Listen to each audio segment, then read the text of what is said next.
Thank you, Mr. Speaker. It's been nearly 100 days since my colleagues elected me to lead this chamber, and I cannot express how grateful I am for their trust. This is the honor of my life, and it means everything to us. And despite our challenges that we face day in and day out, and the tough fights that lawmaking inevitably brings, I still believe that we can again be a shining city on a hill. I believe that we can champion again what I call the 7 core principles of American conservatism, but really they're the 7 core principles of America. They are our foundations. I believe it boils down to individual freedom and limited government and the rule of law, peace through strength, fiscal responsibility, free markets, human dignity. These are the things that made us the most successful, most extraordinary nation in the history of the world. We're also the most benevolent. But it can't be maintained if we sacrifice those foundations. Today, however, I need to address the burning issue. The unprecedented challenge that we find ourselves in demands that we all address the issue of the day. And it is no surprise to anyone in this chamber that that issue is America's border security. And as I said here on the night that I took my oath, we have a catastrophe at our southern border. It is because the border has been deliberately opened wide that we see the terrific horrors that are taking place across our country right now. Here's a short list. From Texas to New York, waves of illegal immigrants are now overwhelming our communities. Just since the time I was elected Speaker, less than 100 days ago, more than 700,000 illegals have been welcomed into our country illegally by the Biden administration. American school children have been forced into virtual schools. Why? So migrants can sleep in their school buildings. Korean War veterans of the U.S. have been booted from nursing homes that were sold to house migrants. Our streets are being flooded with fentanyl. Hundreds of thousands of children and adults are being poisoned and losing their lives. Vulnerable children and women are being exploited and trafficked by cartels, and that's happening even within our borders. The fallout goes on and on and on. And I am here this morning to beg of my colleagues to help us force the administration to take action. We have to stop this now and put Americans and Americans' border security first. In January, I took the largest ever congressional delegation down to the southern border. We had 64 members, 64 House Republicans, representing more than half the states in this country. Why? Because now every state is a border state. And during our trip, we met with senior Border Patrol officials and officers and local sheriffs and ranchers and landowners and community leaders who are dealing with this crisis right there at the line. And we heard about how they're struggling to deal with the overwhelming surge of illegals who are flooding into our nation. And while the Senate and the White House were negotiating a so-called border security deal, one Border Patrol official compared the situation this way. He said, what we're being asked to do right now, this is a 33-year veteran of the Border Patrol, a high-ranking official in the agency. He said, what we're being asked to do right now is administer an open fire hydrant. He said, please convey to our friends in Washington, we don't need more buckets. We need to turn off the flow. And his metaphor explains the situation perfectly. Since President Biden and Alejandro Mayorkas assumed office, there have been more than 7 million encounters with illegal aliens just at our southern border alone.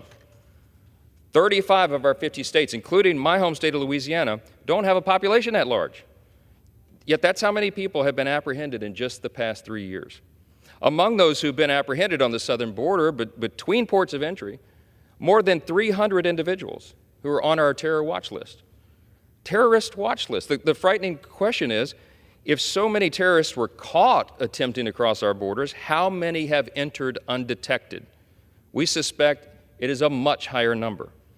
And we know that there are at least 1.8 million gotaways that we know have escaped CBP. Who knows what dangerous plans those gotaways are making and what foreign adversaries they may be speaking with. Understand the situation at our border presents a clear and present danger to our national security, and it demands that it be addressed. Even officials within the executive branch are saying so. FBI Director Christopher Wray told the Homeland Security Committee just in November that these gotaways are a great concern for the agency and that all 56 of our joint terrorism task forces are trying to identify who these people are. While we don't know how many terrorists are inside our borders, it's an unknowable number. We do know that fentanyl is pouring into our communities like an open sewer. Right now, the leading cause of death in America for Americans age 18 to 46 is fentanyl poisoning. And fentanyl seizures have increased 2.5 times since President Biden took office. That's just the seizures. The rest of it flows right in. But even as some of it is seized, we know much more is making its way into our schools and our neighborhoods and virtually every community in America. Just a quick snapshot of my state in New Orleans.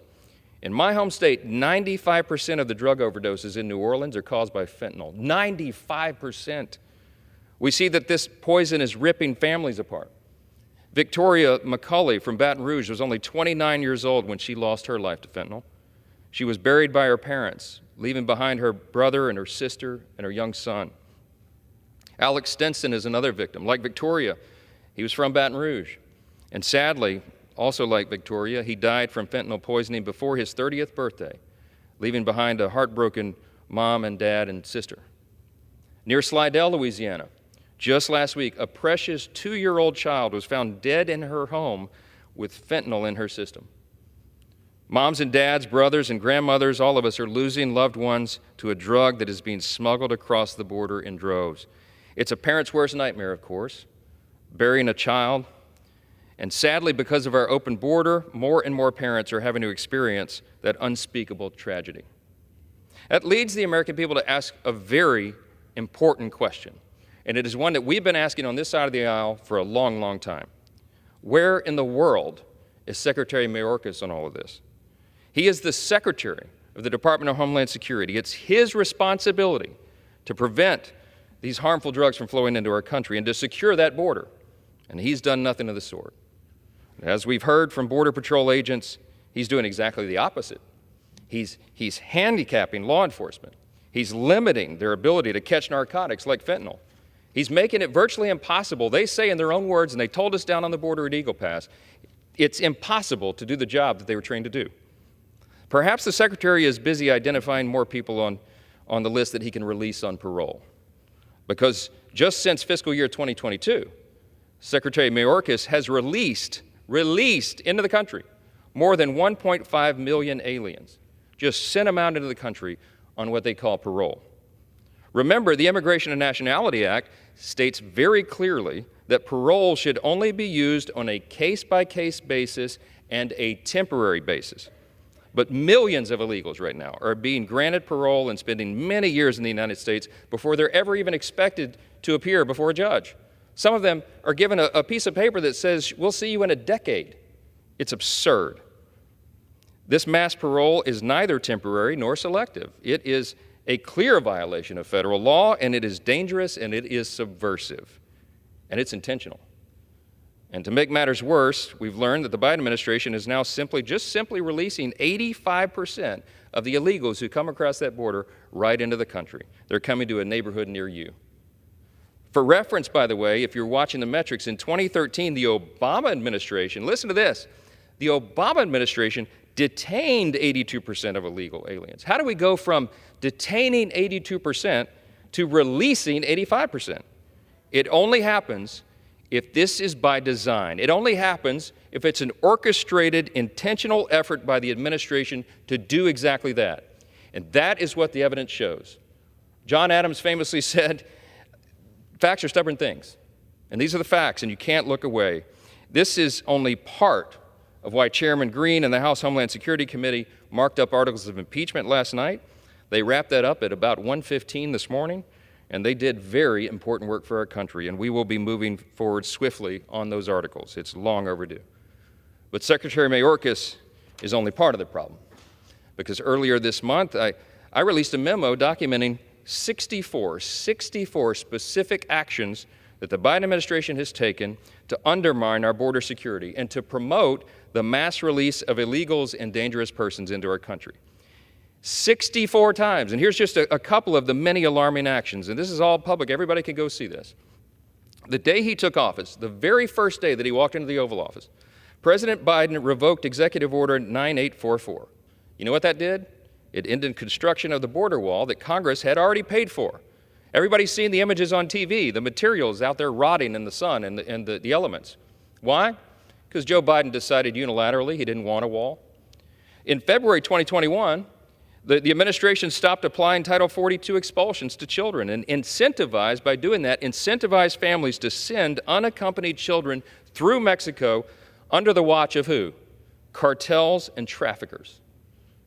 Since then, the administration has lost track. They admit to this number, they admit that they've lost track of more than 80,000 unaccompanied children somewhere in the U.S. Well, we were down there at Eagle Pass, at the Del Rio sector. We went through one of these processing centers. And what we saw down there was heartbreaking. It was infuriating. But you see these small children. They're unaccompanied minors. Some of them, of course, aren't even, they can't even speak the language, obviously. They have interpreters there. But they don't even know who they are. I mean, these are young children. They don't know what their full names are, where they hail from, who their parents are. And they sit them there, and they ask questions, some preliminary questions. And if the children don't know it, you know what they do? Literally, they take a sticker, and they put it on the chest of the little child that says Jane Doe or John Doe. What happens to them after that? Border Patrol says, gosh, we don't know. Our job is just to process them here. Well, they're released, presumably into the hands of NGOs, non-governmental organizations, who are being refunded, by the way, by American taxpayers, who do something with the children, and then they just disappear. Well, we know 80,000 of them are missing. We don't know where they are. Have they been put into trafficking rings? We can only guess. We know that some of these kids are being trafficked for free labor and being forced to do things that are too appalling for us to articulate on this floor. Everybody here knows that's happening. Everybody here knows that's happening. And we're not demanding the president stop it. He can. He has the power to do it. I'll continue. In October 2021, the Biden administration revoked the migrant protection protocols that had been instituted under President Trump. That's the policy that we all know colloquially as Remain in Mexico, right? The Remain in Mexico policy kept asylum seekers in a safe haven third country while they were seeking asylum in the United States. You know why that works so magically well? Because it sent a message around the world that you shouldn't pay your life savings to a cartel to traffic you through Mexico and drop you over the U.S. border, because you're not going to be dropped over the U.S. border. Hey, save your time and treasure and trouble. Don't take that dangerous journey, because the word goes out on social media to countries all around the world, they're not going to let you in. Man, is that the most common sense rule you've ever thought of? The president doesn't agree. President Biden doesn't agree, because he stopped it. He issued an executive order to stop that common sense rule. A senior Border Patrol officer told us on that trip to Eagle Pass that if the Biden administration, if President Biden, by the stroke of a pen, would issue an executive order today to just simply reinstate Remain in Mexico, they think that that would stop the flow by 70%, 7-0. One stroke of a pen by the president. He does not seem to care. I told President Biden this myself on multiple occasions, most recently a couple of weeks ago on the phone. I read him the law that says that he has all this authority, but he refuses to act. And that's even despite court orders, by the way, that instructed the administration to reinstitute Remain in Mexico while the litigation was going on. You know what they did? They ignored it. The administration refused it. I can keep going. September 2022, the Biden administration reversed a 2019 DHS public charge rule. What was that about? They began granting entry to aliens who we know will be a burden to taxpayers to receive immigration benefits. This matters because it's one of many instances in which the Biden administration is actively incentivizing illegals to come to the United States. We have laid out the welcome mat, and we told everybody around the world, come on, come on. You know what? The U.S. taxpayer will take care of you. You know how much it's costing you at home, the American people, all of our constituents? Billions and billions and billions of dollars to do what? To provide for people who are intentionally breaking our laws? Billions and billions of dollars to house them and educate them and clothe them and take care of them. Why should we bear that burden when they break our laws? That's what our constituents are asking, and more people in this chamber need to be asking it as well. We're asking it on the House Republican side. We need our Democrat colleagues to join us. Instead of threatening illegal aliens with deportation, we're rolling out the welcome mat. We're including aliens who will drain resources. You know what? Here's the other tragedy. The resources, those precious taxpayer dollars, are intended for and paid by American citizens.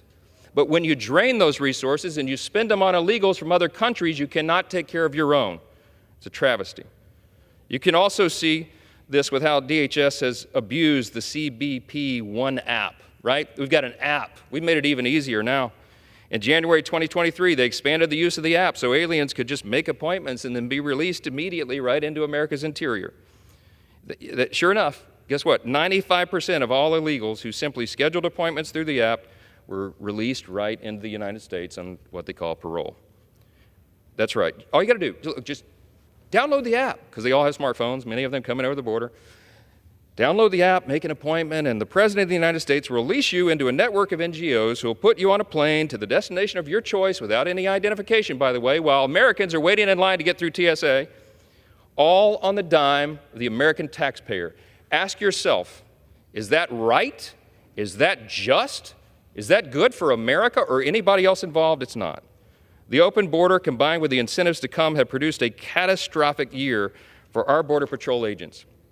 In September 2023, U.S. Border Patrol recorded more than 270,000 illegal alien encounters at the southern border in one single month. That was the largest ever up to that point. But guess what? That record was broken just a couple months later, because in December, this past December 2023, CBP recorded more than 302,000 encounters, almost double the population of my hometown of Shreveport, Louisiana, in just 1 month. 302,000 people just walked right into the country, and we saw it down there with our own 2 eyes. And most recently, as President Biden has failed to exercise his constitutional obligation to police the border and protect Americans, now he's undermined Texas's ability to protect its citizens, its residents. You know, Texas has a constitutional authority to take care of its people. The first job of the government is to protect its citizens. And when Texas has acted to do that, the Biden administration and the president himself have intervened. They've taken them to court. They're cutting their razor wire. They're taking away the measures that the state of Texas has taken out of desperation to protect its own people.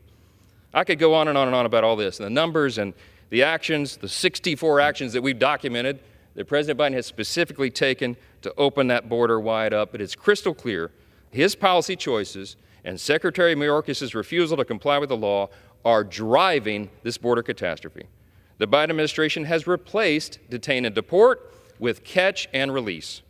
Instead of order, they have chosen for us disorder and chaos. Rather than securing the homeland, they've ceded the homeland to cartels and traffickers. By the way, at the Del Rio sector alone, at Eagle Pass, Texas, they told us the cartels are estimated, I think they said they're making $3.5 million a day trafficking human beings into the country.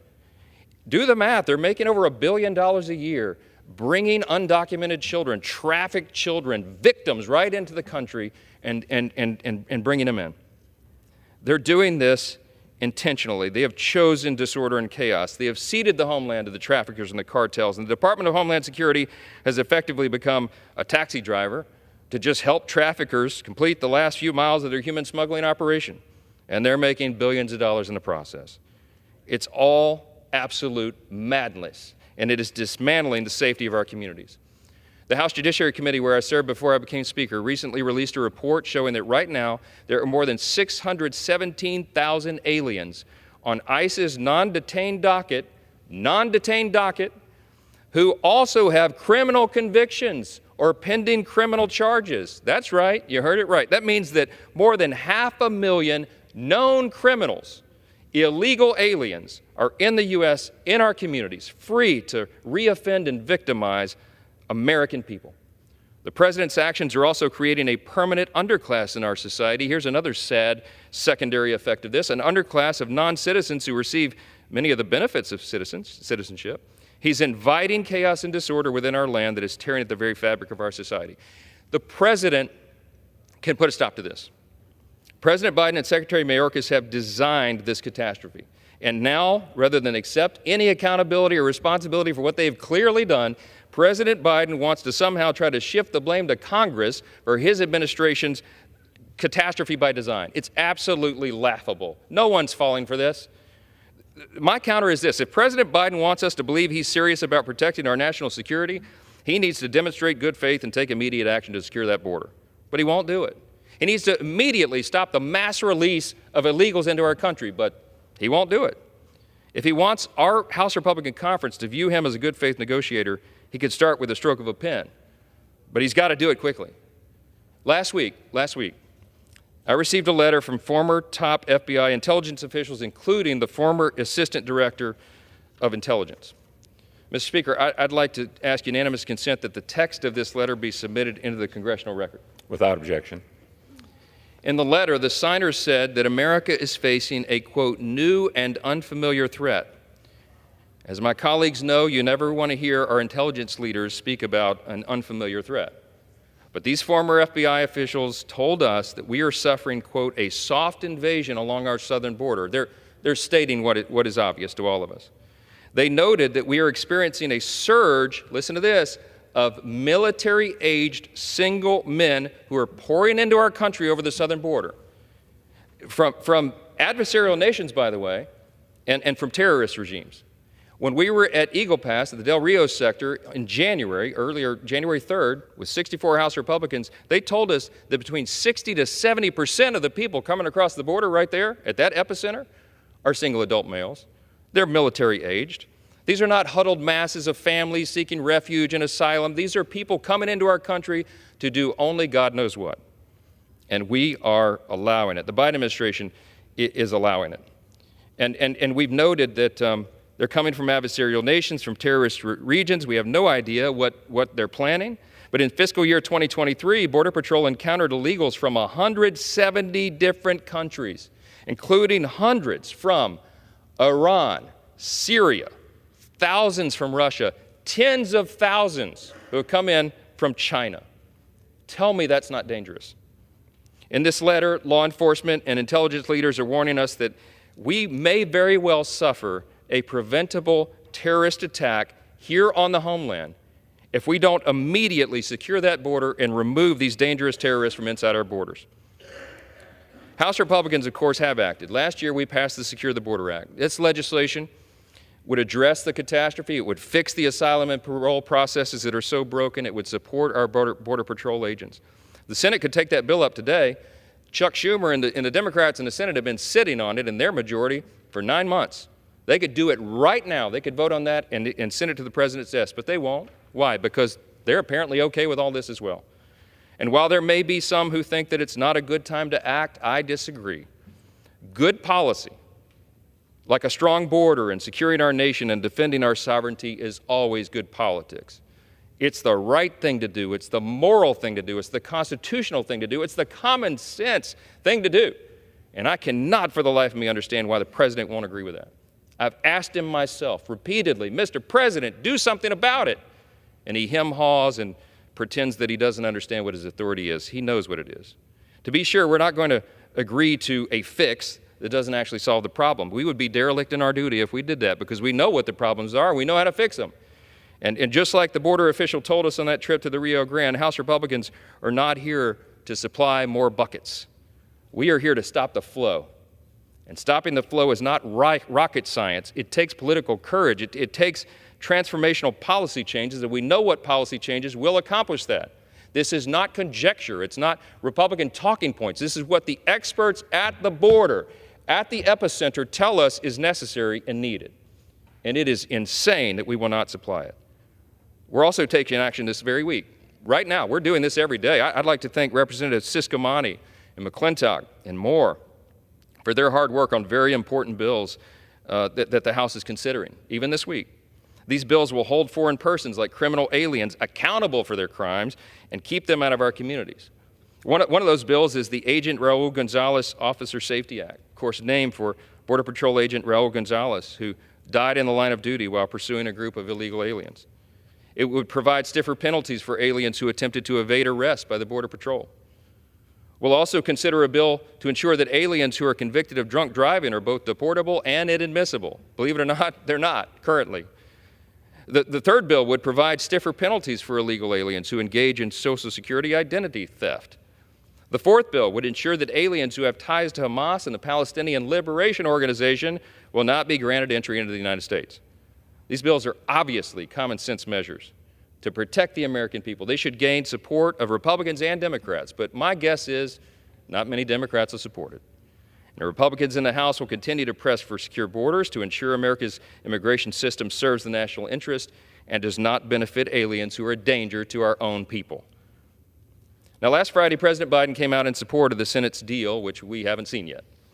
There's no text yet, but from what we've heard, this so-called deal does not include, from what we've heard, these transformational policy changes that are needed to actually stop the border catastrophe. Among the reported details of the bill, again, I'm working off reports because I haven't seen the text, but apparently, reportedly, a new authority would be created in the law so the president can, quote, shut down the border once daily crossings exceed 5,000 a day. Okay, right. You heard that right. Okay, so it is illegal to cross our border, but apparently we're concocting some sort of deal to allow the president to shut down the border after 5,000 people break the law. Why is it 5,000? If you add that up, that'd be 1 million more illegals into our country every year before we take remedial measures. It's madness. We should be asking what kind of enforcement authority kicks in at 5,000 illegal crossings a day. The number should be zero. Zero. And I don't care what congressional district you go into in America, pull people at random on the street and ask them, hey, should we allow 5,000 people to break our law each day to get 1 million into the country, or should we stop it at zero and enforce our law? It's mad. I don't know another word to describe this. It's madness. Anything higher is simply surrender. Anything higher than zero is surrendering our border, surrendering our sovereignty and our security. And it's important to point out, and I want to make this very clear, the president's statement on Friday, he falsely claimed, it was a false claim, that he needs Congress to pass a new law to allow him to close the southern border. He knows that's not true. The president has been around Washington a long time, okay? And the president repeated his claim yesterday on the White House lawn. He said, quote, I've done all I can do. Just give me the power I've asked for. Moments after his comments, the president's own spokeswoman contradicted him and said, quote, there are things that are within his power to secure the border. Well, hello, of course there are. The law is very clear. Anybody can Google this. Any American citizen could just pull this up and read it for themselves. Let's set the record straight. What he said is demonstrably false. I've explained to him specifically. I read the President of the United States, the law, the black letter law, on the phone about 2.5 weeks ago. I said, Mr. President, it says very clearly, you have all the tools and the executive authority necessary to reverse the catastrophe that you have created. He has those tools right now, and he has since day one. The Immigration and Nationality Act, for example, coupled with recent Supreme Court precedent, give the president, quote, ample authority to suspend the entry of all aliens or any class of aliens or impose any restrictions he may deem appropriate. That's the broadest authority that Congress probably has ever given a president. And it's been there for a long, long time. In fact, the very provision that I just read you was used by the Obama administration more than 19 times. It's been used, I think, 69 times by presidents since 1980, but not by President Biden. He pretends it's not there. Any attempt by this president to pretend that he's a bystander bereft of any ability to secure the border is patently absurd. And we're going to continue to remind the American people of that. If we take a step back and we consider the current catastrophe at the border, we can all see that our country is at a critical decision point. We are at a moment where we have to decide right now, as a Congress, as a people, we have to decide as the American people if we have borders or not. We have to decide if we believe in the rule of law or not. We have to decide if we're a sovereign nation or we're not. House Republicans do believe that America has borders and that we are a sovereign nation. We believe we must set limits on the number of immigrants who enter, obviously, and the American people have a say on immigration policy. Understanding who enters and enforcing our immigration laws are critical components to maintain a sovereign country. If you do not have sovereignty, you do not have a country. I also believe that border security is part of our solemn obligation to safeguard the well-being of our citizens and uphold the principles that define who we are as a nation. In no sense is border security somehow an act of hostility to neighboring countries. It's exactly the opposite, because a weak border weakens America, and a strong border is good for America, and a stronger America is good for everybody around the world, and everybody in this chamber should acknowledge that. And just as we lock our doors at night to protect our homes, we secure our borders to protect our homeland. And my friends, that is our sacred obligation. We in the House Republican Conference desperately want to protect our homeland because we want to ensure that all of our children and grandchildren can continue to enjoy the blessings of liberty that we have enjoyed and that we have loved and experienced. And we can continue this grand experiment in self-governance that we began in 1776. But here's the question, I'll leave you with this. Does President Biden want that? Does President Biden believe in the rule of law? Does President Biden believe that we're a sovereign nation? Does he believe that Americans and not those from other countries should be put first? Every American citizen should be asking these questions of the president and helping us demand his answers. We won't stop. We're going to continue. And with that, I yield back.